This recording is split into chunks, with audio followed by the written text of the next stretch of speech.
Hey everybody, and welcome back to another episode of Ticket Stubs and Popcorn. It's written on my shirt. You can get one of these shirts. There's a link in the thing. So, today, by the way, I'm Frank. I'm Peter. All right, so today we are going to talk about Will Ferrell. Who doesn't love Will Ferrell? Will Ferrell. Yeah, he's awesome. He's great. I like him a lot. So, yeah, he's pretty good. So, I got a question for you. You do, yeah. We have this little chat at the end. Yeah. What do you got?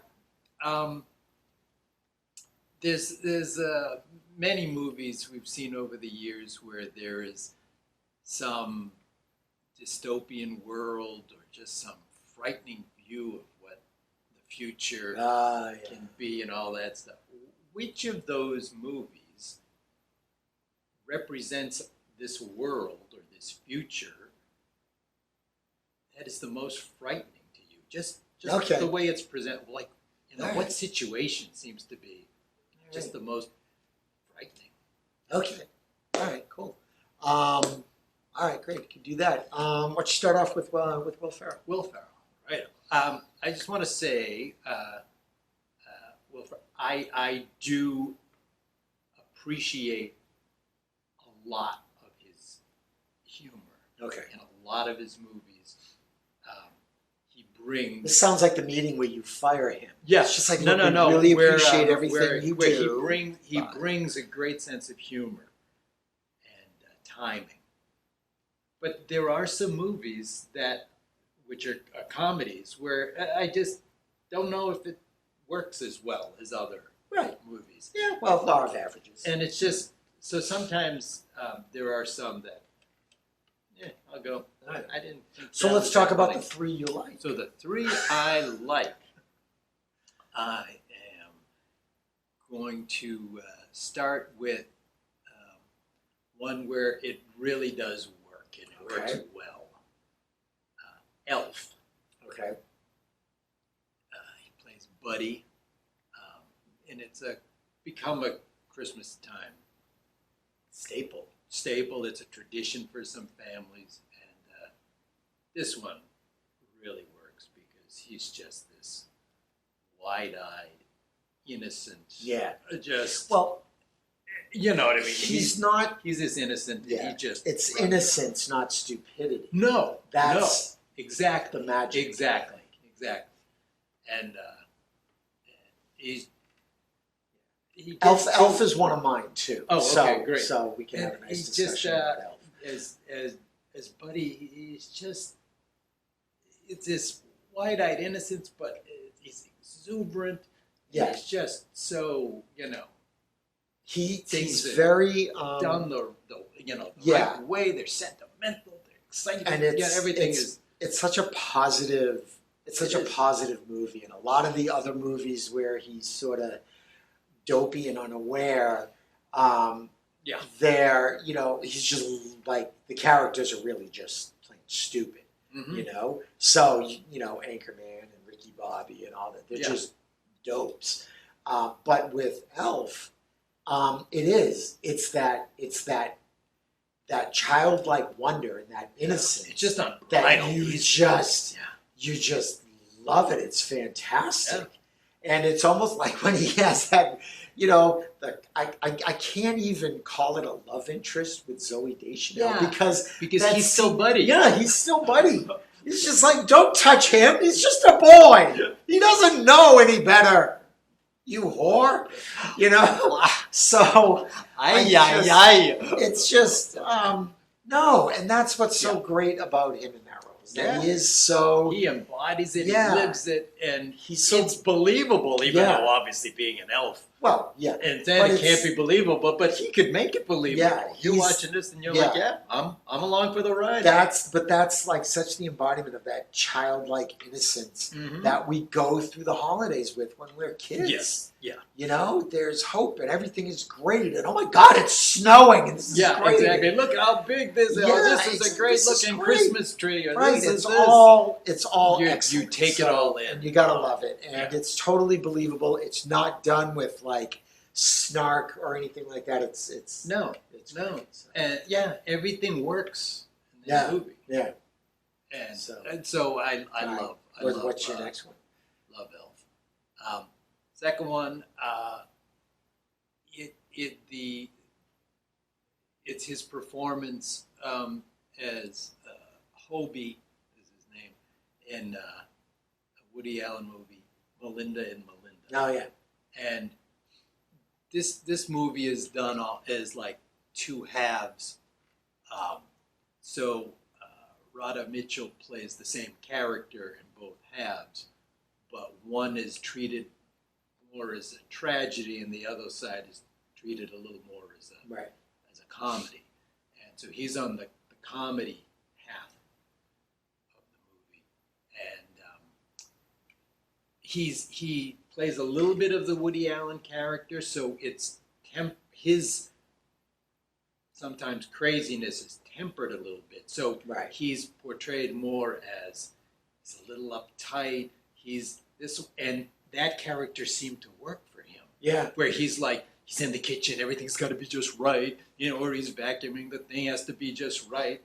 I just got the floor clean. This, and so when he does start to have this interest in another woman, he's feeling he hasn't done anything. He's just feeling racked with guilt that he's even contemplating, like, oh, she's nice. I wonder. Yeah. And so it gets to the point when he's actually excited when he catches his own wife in bed with a guy, because then it's like, this could let me off the hook and I could maybe be free now to pursue something else.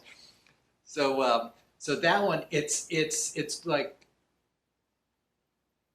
Will Ferrell, but a controlled Will Ferrell, and that I found his performance very enjoyable, almost enlightening. Like, oh, he can do something a little different. Yeah. Well, I like to see sometimes like newer actors showing up in a Woody Allen movie and holding their own and doing that thing, because that's, say what you will about Woody Allen, whatever.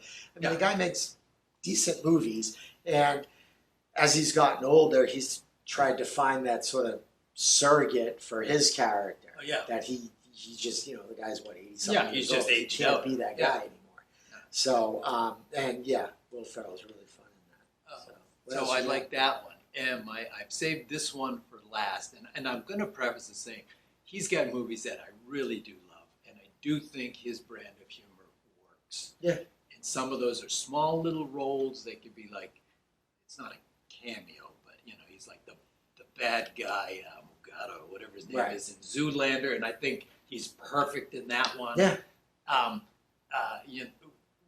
We've talked about some of the other ones. In Anchorman, I think it's the right amount. That dosage works, and he's with a group, so that works. But there are other ones, But anyway, my third pick, which is really my favorite acting performance by him, is Stranger Than Fiction. Yeah. Where he's Harold Crick. That one. I remember watching that movie, and I'm always impressed with, Emma Thompson, and she's wonderful in the movie. But I really thought Will Ferrell in this movie, he's about as close to perfect for this character as you get. He's just this buttoned up guy, and there is a God out there in the form of a fiction writer. Yeah. And he's stuck. He has to follow what she's saying, and he listens, and he can hear her narrating as she's thinking out how she's writing the book, and he's just like starting to think he's going, who is this? Yeah. What, are you talking to me? Yeah. Well, I'm the only character one. becomes sentient. It's amazing. It's really good. Yeah, It's a wonderful performance. Yeah, I he's fun. really think that's his best acting performance. I really enjoy that Those are movie. good choices. So that's what I got for. Yeah, Elf. I've already gushed about Yeah. Elf, so that's we'll overlap on that. I'm going to go with the other guys. That was actually 'Cause number 4 on but my I'll tell list you, because you know what's his great brand about of it? humor is perfect. Right, but again, it's a slight change from his brand It's of a humor because controlled, he's not. understated But it's thing with his partner. yeah, but again, it's you know he played so many of these characters who were just clueless dummies, and that's that. There's where the humor lies. Yeah. Okay, that they're dumb. Again, Ricky Bobby, Ron Burgundy, those are the ones who just like so clueless. But in the other guys, he's just sincere. He is. And that's sort of what yeah. makes him kind of funny. And his character's humor, if he does have any humor, it's very subtle. Yeah, it's dry, exactly. It's not what we're used to seeing. Yeah, and I think that is absolutely great. And all the like Wahlberg around him is just like that scene where he meets his it's wife. a great combo. Where he meets Will Ferrell's wife. He's just like, no, seriously, who is she? Yeah, because she's just this total smoke show, and he's just like, it's just like, honey, is that what you're gonna wear? She's like, I know. He's just like, you look beautiful.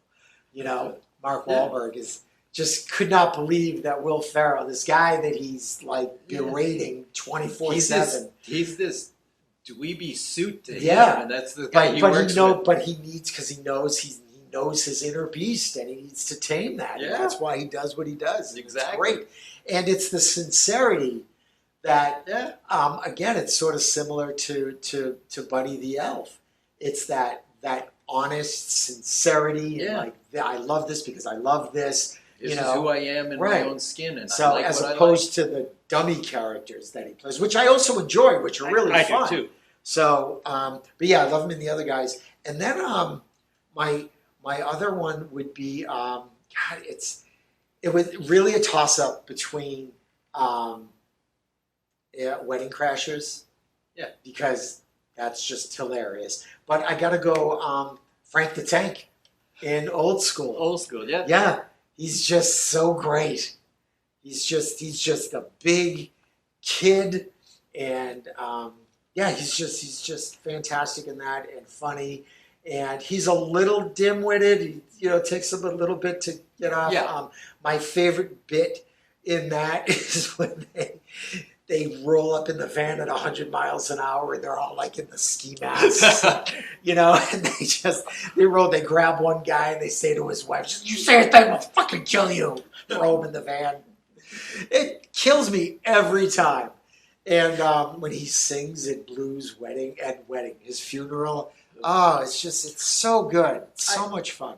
It's great. But again, it's a little bit more. That's probably the dopiest of the three I chose, because again, you've got like Step Brothers, Ron Burgundy, and the others, which is just straight up, it's good stuff. straight up dumb. Yeah, and he plays off really, really well. He does with John C. Reilly. Yeah, so sure. Yeah, so those are my three. Will Ferrell, he is awesome. He's great. He's very funny. I loved when back in 2008, when there was some writers' strike. He and Adam McKay did that Landlords with Adam sketch. McKay's daughter. Yeah, with the daughter. It was just really, really funny. Yes. That was good stuff. And I always I enjoy everything I see him. Mm-hmm. Every now and again, he'll you'd see him on Conan. And he was always just, really fun on Conan. Really fun. And then and every once in a while there'll be that skit or something, the cowbell skit from Saturday Night Live. When he showed up show up on Jimmy Fallon. And Jimmy Fallon's just this weird kid, and he's singing the Journey song, "Don't Stop Believin'." And have you seen this? No. And Will Ferrell's in the audience. No, I haven't seen that one. And it's the song starts, just a small town girl. And he's just like, where was she living? Living in a lonely world. Whoa, is there anyone else in this story? And it's so hilarious. Really, really fun. So yeah, Will Ferrell's great. So what dystopian madhouse terrifies you? One setting in a movie that really, apparently I have thought about it. Yeah. And it does frighten me. Is of all these settings, I think Planet of the Apes is the most frightening to me, because it's like you aren't just dealing with a dinosaur on the loose or something. here is this being who, being fairly closely related to human beings, as Yeah. a primate, you're forced to be this, slave class, but here's this thing that's bigger, stronger, and just as Now smart it's as smart. you are. Yeah, and you're just like, oh crap! It's See, just one- like it's just frightening because it's not like you go, oh, we can outsmart the dinosaur, or we could run Yeah. around and get him to go into a trap, or we could No. whatever. You know what I mean? These are apes on horses with guns. You got it. You got it. And that one to me is like just a perfect little frightening setting. I mean, anything can happen, but that's the setting. The one that terrifies me is, and it started. It's like a series. You can see see it on TV or online. It probably started a year ago, February, March of 2020. I hope that was the chair. That was the chair. It was on my book. Okay, good. But it was. It's called like CNN, and it's a story about this virus that goes on, and people are too stupid to do anything to protect themselves about it. That's what terrifies me the most. Oh boy. Yeah. Okay. So no, but in terms of a movie, probably Congo, because that's like about a virus that just spreads, and it's just like because that can happen. It's happening. And that's why it's just like, oh, wait a minute. People are really that dumb. So, yeah, I would go anything that involves some pandemic thing. Because, like now, honestly, if I watched a movie and people weren't running to the zombies to get bit, then I'm just like, yeah, this just isn't believable. Because people are fucking stupid. And that's all How do you I really feel about No, people? because that's how I really feel about it. It's so any story where like people just decide to be stupid about a thing and they get what they deserve When and they drag their should heels too die, long. you Yeah. know, Yeah. die. Really, just more parking for the rest of us. But yeah, that kind of thing that you watch it and you go like, wow, this would be crazy if this happened. Yeah, how could And this then happen? you watch the news, just like, oh, there it is. Yeah, it's unfolding right in front of our Yes, eyes. exactly. It's ridiculous. So anyway, that's about as political and editorial about this thing as I'm going to get. So let's do the bucket before I say something else to offend the maskless dolts out there. Calm blue ocean. No, it's Blue just ocean. Serenity now! no, it's Serenity now! infuriating that there's a problem, there's a solution. But the Anyway. medicine tastes bad. Yeah, I know. It's just, I can't breathe. Fuck you. Anyway, folks, you have a great day, and thanks for watching. Take care.